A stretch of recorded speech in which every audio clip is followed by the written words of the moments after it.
এই সপ্তাহের কর্মসংস্থানে তোমাদের প্রত্যেককে স্বাগত। মূলত দেখো, কর্মসংস্থান এই সপ্তাহে যে খবরগুলোকে বড় করে হেডিং করেছে তার মধ্যে হচ্ছে রেলের গ্রুপ ডি পদের শূন্য পদ বিষয়ক রিক্রুটমেন্ট। অলরেডি তারা আগেই কিন্তু বলে দিয়েছিল যে এই রিক্রুটমেন্টটা কিন্তু মোটামুটিভাবে অতি সত্বর প্রকাশ হতে চলেছে। সেই মতো এখন দেখা যাচ্ছে গ্রুপ ডি শূন্য পদ বেড়ে হয়েছে 58,240। যদিও বা বয়স 3 বছর বাড়িয়েছে, কিন্তু বাড়িয়েও কোনো লাভ হয়নি, কারণ 5 থেকে 7 বছর না বাড়ালে লাভ হবে না। যে টাইমে রিক্রুটমেন্টটা বেরোনোর কথা ছিল তারও লেট করে 3 বছর বাদে এটা বেরিয়েছে। ফলস্বরূপ যাদের সুযোগ নষ্ট হয়ে গেছিলো তারা কিন্তু আর নতুন করে কোনো সুযোগ পাচ্ছে না। পরিস্থিতিটা হচ্ছে এটাই।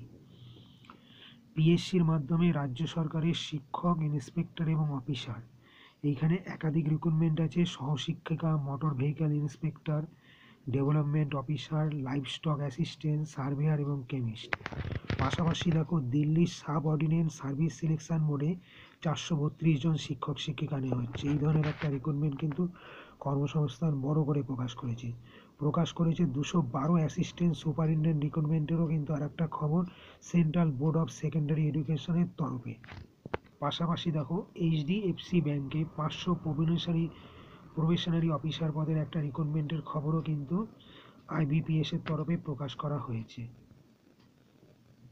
তোমরা চ্যানেলটা দেখো, লাইক করো, শেয়ার করো এবং সাবস্ক্রাইব করো, এবং অবশ্যই নিজস্ব মতামত জানাতে ভুলবে না।